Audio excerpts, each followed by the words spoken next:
Imagine, you're playing The Sims and you select a character, you groom him or her the way you want to, making important life decisions like getting a job or getting married, govern a household and improve it over time. But then you realize that the guy next door has a nice little pool behind their house, so you ask the Sims Pope if it's okay to claim it. Now before you know it, you don't just own the pool, you've also taken over the kitchen, the pantry, and are now ready to storm the rest of the house because you've claimed the ducal title of the neighborhood by sleeping with the person across the street, find out about their cannibalistic tendencies, and force them to rubber stamp your claim, or the local news finds out about their lunatic endeavors. Welcome to Crusader Kings 3. It's The Sims on crack. Paradox Development Studios once again delve deep in this epic dynastic medieval strategy RPG where you take control of a leader and navigate their bloodline through the centuries. Now things start off relatively historically with the start date at 867 with the Normans being able to rush the rest of Europe all the way up to 1066 where several characters can be selected, but of course you can always select your own character at any time you want and play with them. Now the thing is, things start off relatively historically with accurate characters and accurate dates, but as soon as you hit that on pause button, all bets are off as characters will start doing their own thing and you will end up with your own historical slashfic. Now you may have heard of its predecessor, a game that was released in late 2011 and was in post-development for almost 8 years. But the thing is that over time, many new systems were added to the game. And the real question is, what is new here? What ideas have been taken from Crusader Kings 2 and have been introduced into this title? What has survived the transition? Now I'm happy to report that the team behind the game took the best ideas from Crusader Kings 2 and modernized them, and then looked around the rest of the studio and took pieces of, say, Stellaris, as well as Hearts of Iron, maybe a little bit of Europa Universalis 4, and took those ideas and implemented them there. A case of cross-pollination of best practices, and we'll get to those shortly. But the thing is, the world is so much more expansive. Initially, within the initial release of Crusader Kings 2, you only were able to play around in Europe. The rest of the world has joined us this time around, with massive expansions being added over time. We got a whole area of India where you could play the entire game without looking at the rest of the world. Upper Mongolia and the steppes are here. We have a big chunk of Africa as well as the Middle East. All these areas are completely playable and completely interactive. All of these are manned by characters all the way down towards the smaller districts, and that right there is incredible. Cultures, ideologies, religions are all represented with their own little quirks, and of course everybody hates each other, at least of the ones that are not in the same culture group. Speaking of the map itself, there is some really interesting things going on that we didn't really see in any Paradox games until the Wonders of March of the Eagles, and that is these small little areas that are dotted all over the map. For instance, we have a county over here. This county is subdivided into several smaller areas that can be used to navigate armies. This is something that was not in Crusader Kings, and it really implies that you can do all sorts of awesome things with moving your troops around, such as, for instance, let's say that we want to take a look at the terrain. Certain troops will do better in certain areas. Let's say flatlands are great for horses. However, mountains are usually better for different types of troops. And you can move your troops around to get a good opportunity to fight battles, even if you had a massive disadvantage. And that is something that you want to keep in mind when it comes to the map, because there is so much to do here. Whilst you could always go into, say, your council and say, hey, there, Bishop, I'd like you to claim an area for me, say this particular county over here that is currently held by the Holy Roman Empire. You could do that, and you can get a claim on it and declare war. However, the Intrigue system has been improved massively, and that has mostly to do with the fact with the new hook system. Now if we go into our Intrigue, for instance, and we've got these hooks and secrets, we know all of these people that we've got hooks on. We also have secrets, people we have murdered or people we have attempted to murder, secrets that we know from other people, and we can then use to force them to do things, such as getting better marriage deals, making sure that they pay more money on their levies, or things like that. It's really important that you really keep an eye on this particular system, because having a secret or a hook over somebody else really means that you can easily get up in the world. Such as, for instance, hey, this guy over here, I want to have him married to a higher tier ruler. They don't agree.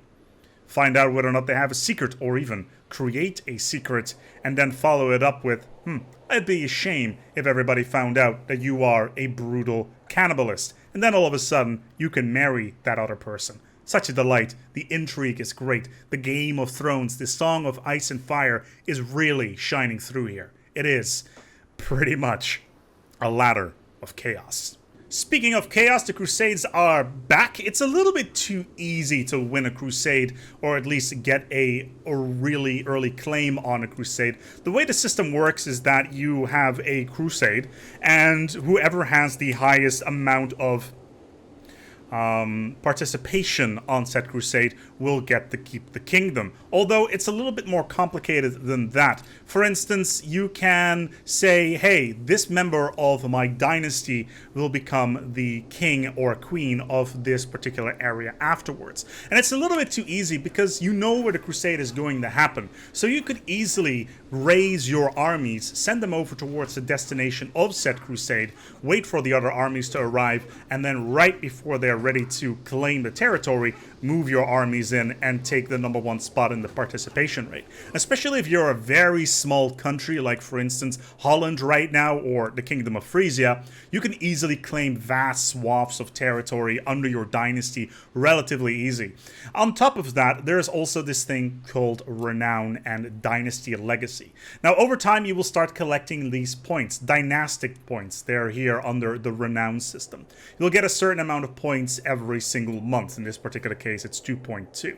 Now, once we hit 1,000 renown, or 2,000 or 3,000 renown, we can select a Dynasty Legacy. And every single Dynasty Legacy gives us a bonus. Such, for instance, we got a Warfare bonus that will apply to every single member of our dynasty. Laws, Guile, Blood, Erudition, Glory, and Kin. I particularly like the Blood one because it does unlock the chance of getting good traits. We'll get into that stuff very shortly. But also the Kin one, which makes your fertility a lot better. What I'm not particularly a big fan of is the fact that, hey, everybody in your dynasty are now a bunch of brute steeds that are ready to take on the world with all their characters that they're going to be churning out.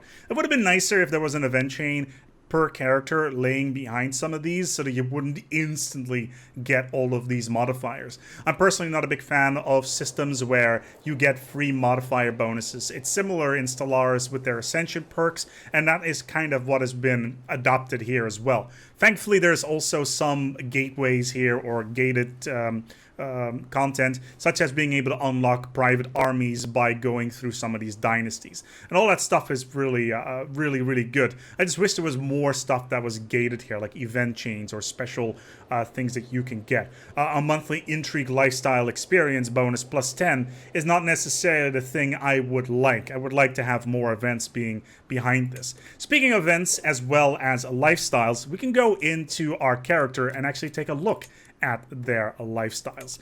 We can go into the character here and just go take a look at their lifestyle. So lifestyles are similar to dynastic bonuses, except they only apply to one character. You have 5 different categories: diplomacy, martial, stewardship, intrigue, and finally learning. And every single one of these has 3 small little trees below it that will activate new abilities. The thing is, however, is that at the start of the game, at least once your character matures to the age of 16, they will get a default bonus, and in this particular case it was a bonus to diplomacy.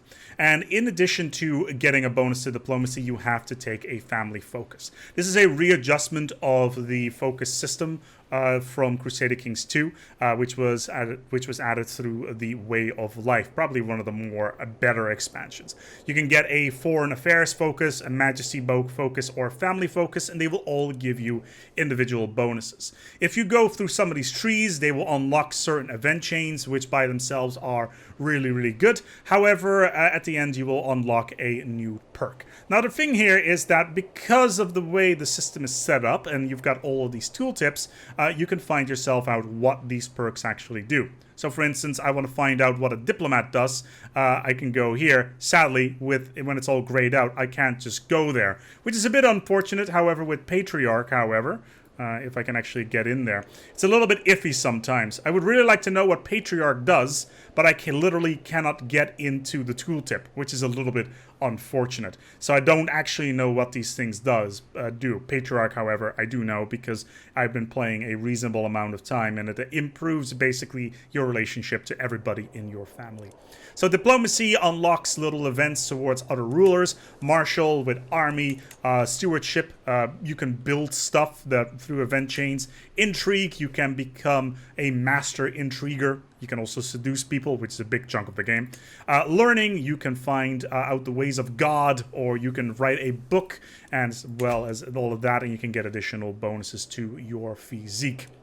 And that is all pretty good. It's all a very interesting system that has been well thought out. So we've talked about our dynasties, we've talked about our character. Now it's time to talk about the other characters. We'll just leave the Crusades behind for a second here and take a look at our court.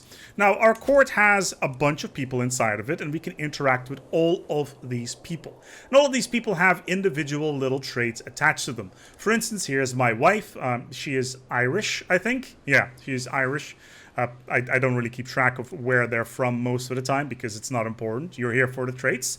And this character, for instance, is calm, shy, a tough soldier, a reaver, which means that they will do very good in combat, even though it's a woman. Therefore, she cannot actually lead an army, not at least under our current system.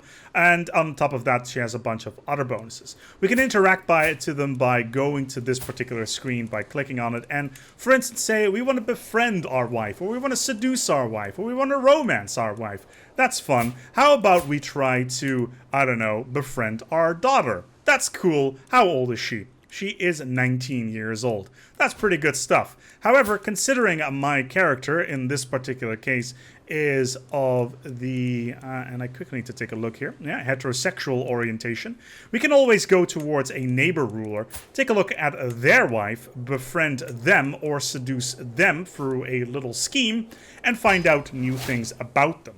Now, if we later on decide that we want to murder this Duke, there's a good chance that this here character, if we manage to befriend them or seduce them, will join our plot to murder this particular character so that we could potentially have a claim on their lands. Yes, that is a possibility. In addition, what we could do, we could take some of our own characters, such as our son over here, and say, hey, we want to arrange a marriage with somebody somewhere.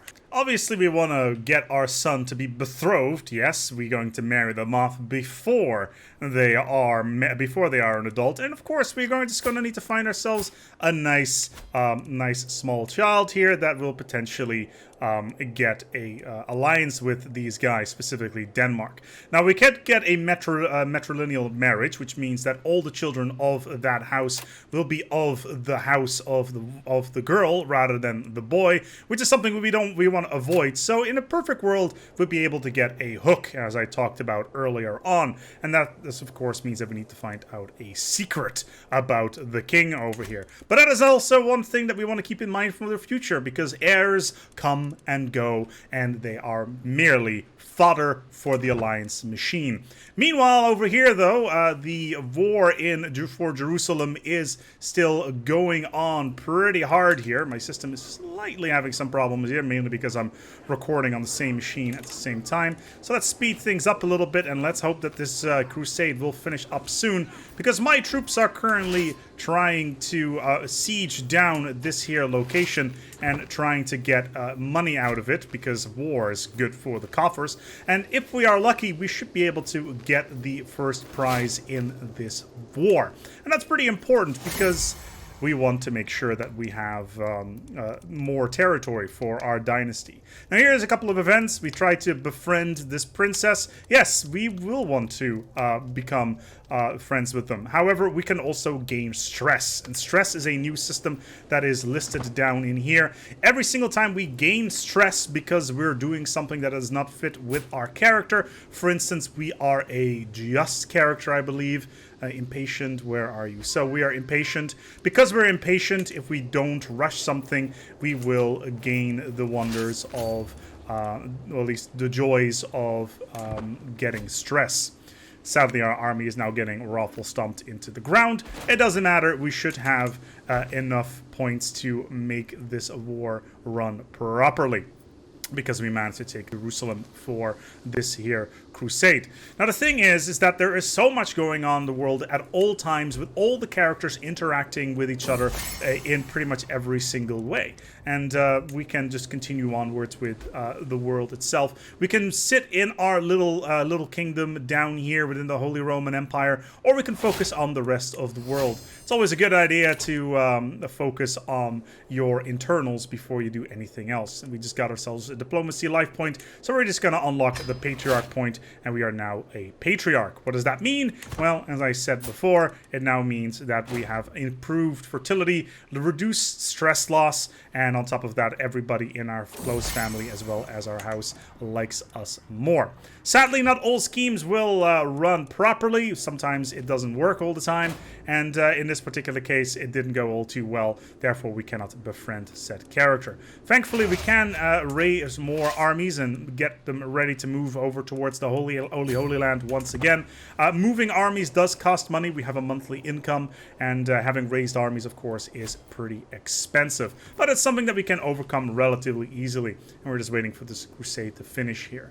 In the meantime, there's, like I said, there's so much going on. There is stuff going on in India right now. There is stuff going on steppes, and we have just won a crusade. Now, there's the victory in the crusade over here, and as St. George has said, our queen has gotten victory with us.